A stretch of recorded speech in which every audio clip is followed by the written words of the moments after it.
Halo rekan-rekan sobat pajak yang terhormat, kali ini kita ketemu lagi untuk bahas materi subjek pajak penghasilan atau subjek PPh ya. Oke, langsung saja. Nah, apa aja yang kita bahas teman-teman? Nanti ada subjek pajak penghasilan, lalu pembagian subjek pajak penghasilan, kemudian saat mulai dan berakhirnya kewajiban pajak subjektif, dan terakhir adalah tidak termasuk subjek pajak penghasilan. Oke, kita mulai. Nah, ketentuan umum PPh, pajak penghasilan dikenakan terhadap subjek pajak atas penghasilan yang diterima atau diperolehnya dalam tahun pajak. Ya, seringkali saya ulas seperti ini bahwa pada dasarnya PPh itu pajak subjektif, makanya kata-katanya dikenakan terhadap subjek pajak dulu atas penghasilan. Subjek mendahului objek. Jadi melihat dulu subjeknya, baru kemudian dia mempunyai penghasilan apa, mempunyai objek apa. Oke, ya. Nah, rekan-rekan, wajib pajak menurut Undang-Undang PPh itu adalah subjek pajak yang menerima atau memperoleh penghasilan dalam tahun pajak, dialah yang menjadi wajib pajak. Jadi subjek pajak yang menerima atau memperoleh penghasilan dalam tahun pajak menjadi wajib pajak. Nah, subjek pajak ini adalah pihak yang menjadi sasaran atau yang dimaksud oleh undang-undang untuk membayar pajak atau memikul beban pajak. Ya, jadi subjek pajak itu belum tentu jadi wajib pajak.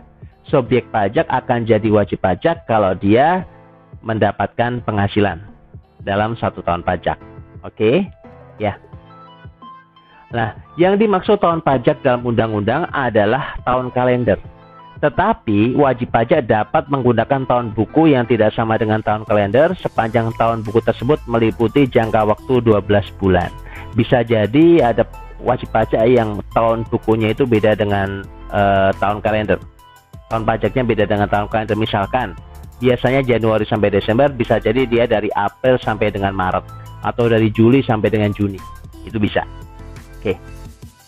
Nah, selanjutnya rekan-rekan. Nah, menurut pasal 2 Undang-Undang PPh, subjek pajak itu dibagi menjadi orang pribadi dan warisan yang belum terbagi sebagai satu kesatuan menggantikan yang berhak, kemudian badan dan bentuk usaha tetap. Ya, kalau orang pribadi jelas, badan jelas, bentuk usaha tetap nanti kita jelaskan, dan ada juga warisan. Warisan itu apa? Setelah ini saya jelaskan. Nah, rekan-rekan, mengapa warisan yang belum terbagi sebagai subjek pajak pengganti? Alasannya apa dia menjadi subjek pajak? Ya, itu agar pengenaan pajak atas penghasilan yang berasal dari warisan tersebut tetap dapat dilaksanakan. Ya, contoh warisan yang belum terbagi itu adalah misalkan kayak properti yang disewakan, toko atau perkantoran lah, pemiliknya meninggal, selama warisannya itu belum terbagi, maka aset tersebut, properti tersebut bisa menjadi subjek pajak pengganti. Oke, nah, lalu pihak yang mewakili warisan yang belum terbagi itu siapa? Yaitu salah seorang ahli warisnya, pelaksana wasiatnya, atau yang mengurus harta peninggalannya. Oke, nah kita lanjut lagi. Badan. Apa sih badan itu, teman-teman? Menurut undang-undang, badan adalah sekumpulan orang dan atau modal yang merupakan kesatuan. Teman-teman lihat, ini sekumpulan orang dan atau modal. Jadi bisa sekumpulan orang, bisa juga sekumpulan modal, meskipun tidak ada orangnya. Nah, kalau Anda perhatikan, baik yang melakukan usaha maupun yang tidak melakukan usaha. Jadi bisa profit oriented, bisa juga tidak. Yang meliputi perseroan terbatas, perseroan komanditer, perseroan lainnya, BUMN atau BUMD dengan nama dan bentuk apapun, firma kongsi koperasi dana pensiun, persekutuan, perkumpulan, yayasan, organisasi massa, organisasi sosial politik atau organisasi lainnya, lembaga dan bentuk badan lainnya, termasuk kontrak investasi kolektif dan bentuk usaha tetap. Jadi banyak. Jadi ini mengcover macam-macam, ya. Begini ada kata-kata bentuk badan lainnya, teman-teman ya. Jadi ini masih bisa meliputi bentuk-bentuk yang lain yang tidak disebutkan dalam bunyi undang-undang ini. Setiap unit tertentu dari badan pemerintah, misalnya lembaga, badan, dan sebagainya yang dimiliki oleh pemerintah pusat atau daerah, yang menjalankan usaha atau melakukan kegiatan untuk memperoleh penghasilan merupakan subjek pajak. Termasuk juga melakukan kegiatan usaha, contohnya BLU, Badan Layanan Umum. Nah, itu bisa. Rumah sakit, itu BLU juga. Nah, itu termasuk subjek pajak. Perkumpulan termasuk pula asosiasi, persatuan, perhimpunan, atau ikatan dari pihak-pihak yang mempunyai kepentingan yang sama. Ya, oke. Rekan-rekan, kita lanjutkan. Selanjutnya adalah bentuk usaha tetap. Pernah dengar ini? Ya, bentuk usaha tetap sering kita istilahkan dengan permanent establishment. Ini apa, teman-teman? Kita lihat. Bentuk usaha tetap adalah bentuk usaha yang dipergunakan oleh orang pribadi yang tidak bertempat tinggal di Indonesia.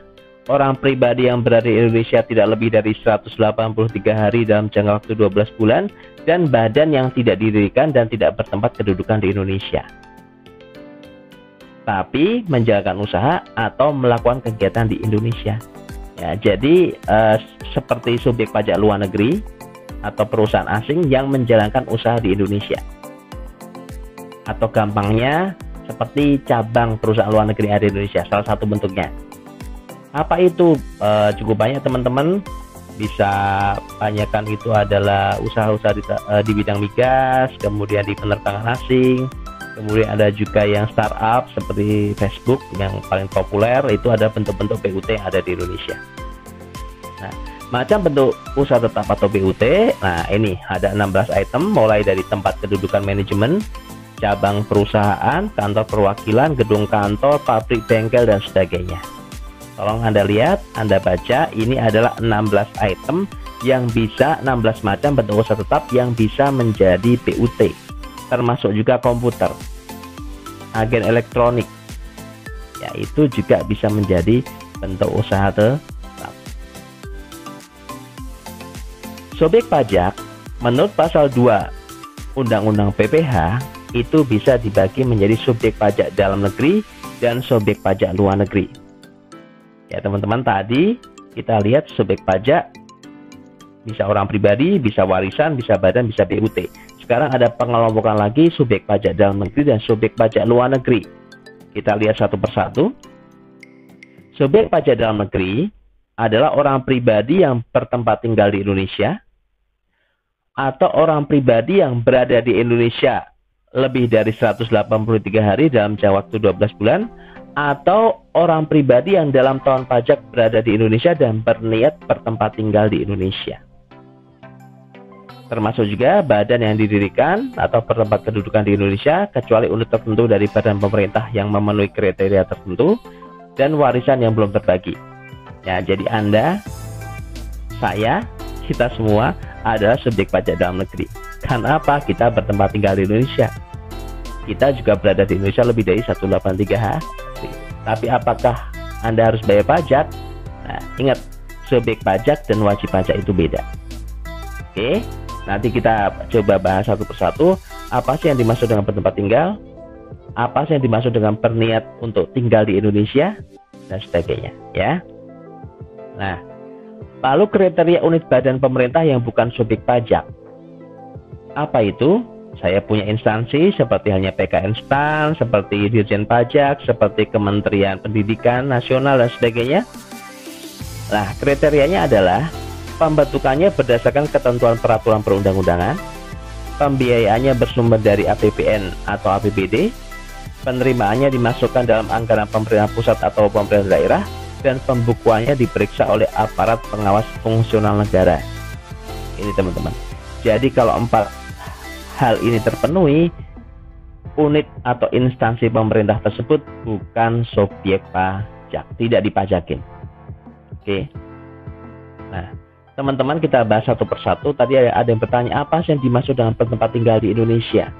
Oke, let's see. Yang dimaksud orang pribadi bertempat tinggal di Indonesia adalah orang pribadi yang mempunyai tempat tinggal, place of residence di Indonesia, yang digunakan sebagai tempat untuk berdiam, permanent dwelling place, yang tidak bersifat sementara dan tidak sebagai tempat persinggahan, tempat dia dan keluarganya menetap. melakukan kegiatan sehari-hari atau menjalankan kebiasaannya. Dia punya aktivitas ekonomi di sini, bekerja di sini, atau aktivitas sosial di sini, atau tempat menjalankan kebiasaan, place of habitual abode. Jadi contoh dia suka kegemarannya di sini, hobinya di sini, hal-hal yang disukai di sini, gitu ya. Atau dia mempunyai tempat domisili, place of domicile di Indonesia, yaitu orang pribadi yang dilahirkan dari Indonesia yang masih berada di Indonesia. Ya, teman-teman, kita memenuhi kriteria ini ya. Oke. Nah, lalu yang poin yang penting lagi, niat untuk tempat tinggal di Indonesia. Ini apa maksudnya? Subjek pajak orang pribadi dianggap mempunyai niat untuk bertempat tinggal di Indonesia dalam hal, kita lihat, ini bisa jadi orang asing pun masuk di sini, sebab dia ada niat untuk bertempat tinggal di Indonesia. Subjek pajak orang pribadi menunjukkan niatnya secara tegas untuk bertempat tinggal di Indonesia yang dapat dibuktikan dengan 1. Visa bekerja. Visa yang dikeluarkan oleh aparat pemerintah, visa bekerja. Orang asing dapat visa bekerja, dia menjadi subjek pajak dalam negeri. Atau kartu izin tinggal terbatas KITAS selama lebih dari 183 hari, atau kontrak perjanjian untuk melakukan pekerjaan, usaha atau kegiatan di Indonesia selama lebih dari 183 hari. Maksudnya apa? Ada orang asing, subjek pajak luar negeri atau orang asing ya, datang ke Indonesia, tekan kontrak untuk kerja selama 2 tahun. Nah, dia sudah dianggap berniat untuk tinggal di Indonesia dan dia bisa dianggap sebagai subjek pajak dalam negeri. Meskipun statusnya masih wajib warga negara asing. Tapi selama dia udah punya kontrak lebih dari 183 hari, berarti dia menjadi subjek pajak dalam negeri. Lalu, kriteria kedua adalah subjek pajak orang pribadi melakukan tindakan yang menunjukkan bahwa dirinya akan bertempat tinggal di Indonesia atau bersiap untuk bertempat tinggal di Indonesia. Seperti apa? Dia dia menyewa rumah, atau ngontrak, atau keluarganya dibawa ke sini, atau dia dapat mes atau rumah dinas dari kantor tempat dia bekerja. Nah, itu bisa dia anggap berniat. Ketika berniat, nanti dia menjadi subjek pajak dalam negeri. Kewajiban perpajakannya seperti subjek pajak dalam negeri, berbeda dengan yang luar negeri. Oke? Nah, teman-teman, kapan subjek pajak dalam negeri menjadi wajib pajak dalam negeri? Ingat ya, subjek pajak dan wajib pajak istilahnya hampir sama tapi berbeda. Orang pribadi atau badan yang tidak memenuhi kriteria sebagai subjek pajak dalam negeri merupakan subjek pajak luar negeri. Oke, dia kalau tidak berniat tidak berada di Indonesia, tidak berniat tinggal di Indonesia, berarti subjek pajak luar negeri. Orang pribadi yang merupakan subjek pajak dalam negeri menjadi wajib pajak dalam negeri. Nah, orang pribadi subjek pajak dalam negeri menjadi wajib pajak dalam negeri. Kalau apa? Kalau menerima penghasilan yang berasal dari Indonesia maupun luar Indonesia dan besarnya penghasilan tersebut melebihi PTKP. Ingat, menerima penghasilan melebihi PTKP dari subjek pajak berubah jadi wajib pajak. Oke. Nah, kalau badan merupakan subjek pajak dalam negeri menjadi wajib pajak dalam negeri sejak saat didirikan. Kalau badan tuh ketika dia udah ada akte pendirian, otomatis dia sudah menjadi wajib pajak. Kewajiban pajaknya langsung melekat. Ya, oke. Kemudian menerima penghasilan dari Indonesia maupun luar Indonesia. Nah, rekan-rekan, kita lanjutkan dengan subjek pajak luar negeri. Apa aja kriteria subjek pajak luar negeri? Pertama, orang pribadi yang tidak bertempat tinggal di Indonesia. Kemudian orang pribadi yang berada di Indonesia tidak lebih dari 183 hari dalam jangka waktu 12 bulan. Dan badan yang tidak didirikan dan tidak bertempat kedudukan di Indonesia.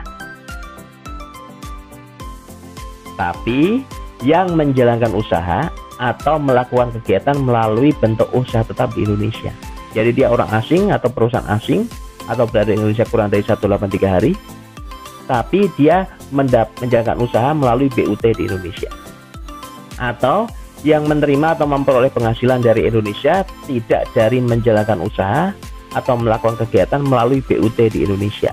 Jadi ada yang subjek pajak luar negeri bentuk usaha tetap, ada juga subjek pajak luar negeri yang non bentuk usaha tetap. Intinya subjek pajak luar negeri itu penghasilannya ada dua, lewat BUT dan tidak lewat BUT. Gitu ya. Oke. Nah, bagaimana perlakuan perpajakan atas bentuk usaha tetap? Bentuk usaha tetap merupakan subjek pajak yang perlakuan perpajakannya dipersamakan dengan subjek pajak badan. Ya, teman-teman. Jadi meskipun itu notabene seperti subjek pajak luar negeri, tapi kewajiban perpajakannya disamakan dengan subjek pajak badan. Jadi dia ada SPT tahunan PPh badan, dia nanti dikenakan tarif PPh badan dan sebagainya. Nah, orang pribadi warga negara Indonesia dianggap tidak bertempat tinggal di Indonesia apabila apa? Kita lihat teman-teman. Apabila dia bertempat tinggal tetap di luar negeri yang dibuktikan dengan salah satu dokumen resmi yang berlaku sebagai penduduk luar negeri. Contohnya ada green card, ada identity card, student card, dan sebagainya. Ya, Anda lihat, dia dianggap tidak bertempat tinggal di Indonesia. Ada juga orang pribadi warga negara Indonesia bekerja di luar negeri lebih dari 183 hari. Bagaimana perlakuannya kalau ada yang bekerja di luar negeri lebih dari 183 hari? Contohnya mungkin bisa TKI dan sebagainya. Kita lihat. Apabila dia bekerja di luar negeri lebih dari 183 hari dalam jangka waktu 12 bulan, maka dia dianggap sebagai subjek pajak luar negeri. Tapi, dia tetap merupakan subjek pajak dalam negeri apabila tidak memiliki atau tidak dapat menunjukkan salah satu dokumen tanda pengenalan resmi yang masih berlaku sebagai penduduk di luar negeri. Jadi kalau dia tidak dapat menunjukkan green card, student card dan sebagainya, statusnya masih subjek pajak dalam negeri. Gitu ya. Nah, atas penghasilan yang diterima atau diperoleh oleh orang pribadi WNI yang bekerja di luar negeri lebih dari 183 hari dalam tempo lebih dari 12 bulan, maka tidak dikenai pajak di Indonesia. Ya, pekerjaannya di luar negeri tersebut, maka tidak dikenai pajak di Indonesia. Tapi kalau dia menerima atau memperoleh penghasilan yang bersumber dari Indonesia, maka tetap dikenai pajak sesuai dengan ketentuan PPh di sini. Oke. Nah, subjek pajak orang pribadi dalam negeri menjadi subjek pajak luar negeri dan kewajiban perpajakannya. Subjek pajak orang pribadi dalam negeri yang meninggalkan Indonesia untuk selama-lamanya dan orang pribadi WNI yang bekerja di luar negeri lebih dari 183 hari dalam tempo 12 bulan menjadi subjek pajak luar negeri sejak meninggalkan Indonesia.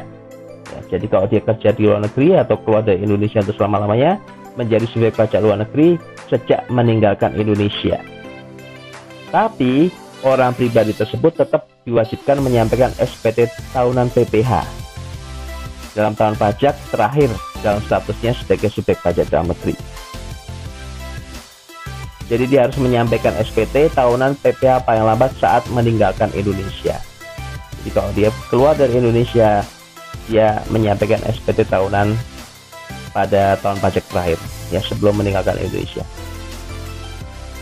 Nah, rekan-rekan, untuk kewajiban pajak subjektif subjek pajak dalam negeri itu dimulai kapan? Kita lihat. Untuk orang pribadi dimulai saat dilahirkan atau saat berada atau berniat tinggal di Indonesia. Itu mulainya. Berakhirnya kapan? Saat meninggal dunia, saat wafat, atau saat meninggalkan Indonesia untuk selama-lamanya.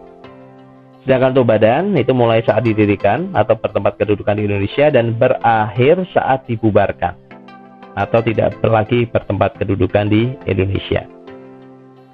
Kewajiban pajak subjektif untuk subjek pajak luar negeri, teman-teman, itu kapan? Untuk subjek pajak luar negeri yang menjalankan usaha atau kegiatan melalui BUT, itu saat mulai melakukan kegiatan usaha melalui BUT dan berakhir saat tidak lagi menjalankan usaha melalui BUT di Indonesia. Untuk subjek pajak luar negeri yang tidak menjalankan usaha melalui BUT, itu dimulai saat menerima atau memperoleh penghasilan dari Indonesia dan berakhir saat tidak lagi menerima atau memperoleh penghasilan dari Indonesia. Oke, terakhir untuk warisan yang belum terbagi, itu dimulai saat timbulnya warisan dan berakhir saat selesai warisan tersebut dibagikan. Nah, teman-teman, kita lihat juga ternyata ada juga yang tidak termasuk subjek pajak PPh. Apa saja? Pertama, kantor perwakilan negara asing atau kedutaan. Itu bukan subjek pajak. Termasuk juga pejabat-pejabat perwakilan diplomatik dan konsulat atau pejabat lain dari negara asing dan orang yang diperbantukan kepada mereka. Ya, yang bekerja dan bertempat tinggal bersama mereka dengan syarat bukan warga negara Indonesia. Dan di sini di Indonesia tidak menerima atau memperoleh penghasilan di luar jabatannya dan negara tersebut memberikan perlakuan timbal balik. Jadi kedutaan atau konsulat plus pejabat-pejabatnya. Kemudian yang ketiga ada organisasi-organisasi internasional dengan syarat Indonesia menjadi anggotanya. Kemudian tidak menjalankan usaha atau kegiatan lain untuk memperoleh penghasilan dari Indonesia selain memberikan pinjaman kepada pemerintah yang dananya berasal dari iuran para anggota. Oke. Kemudian yang terakhir, pejabat-pejabat perwakilan organisasi internasional bagaimana tadi yang disebutkan di poin C, ya, dengan syarat bukan warga negara Indonesia dan tidak menjalankan usaha atau kegiatan untuk memperoleh penghasilan dari Indonesia. Nah, kita lihat sebentar, apa aja sih organisasi-organisasi internasional tersebut? Ya, teman-teman, organisasi internasional yang tidak termasuk sebagai subjek pajak ditetapkan dengan keputusan Menteri Keuangan. Ini keputusannya PMK nomor 215 tahun 2008 dan telah diubah terakhir dengan PMK nomor 156 PMK 011 tahun 2015. Ada cukup banyak teman-teman ya, jadi saya tidak tampilkan di sini. Tapi diantaranya pasti Anda tahu kayak ASEAN, kayak PBB, kayak WHO, kayak UNESCO, UNICEF, World Bank, IMF dan sebagainya. Oke, ya. Oke, thank you teman-teman, udah berakhir. Semoga bermanfaat buat sobat pajak sekalian. Dan apabila Anda tertarik untuk pelatihan soal, bisa lihat nanti linknya di deskripsi. Oke, sampai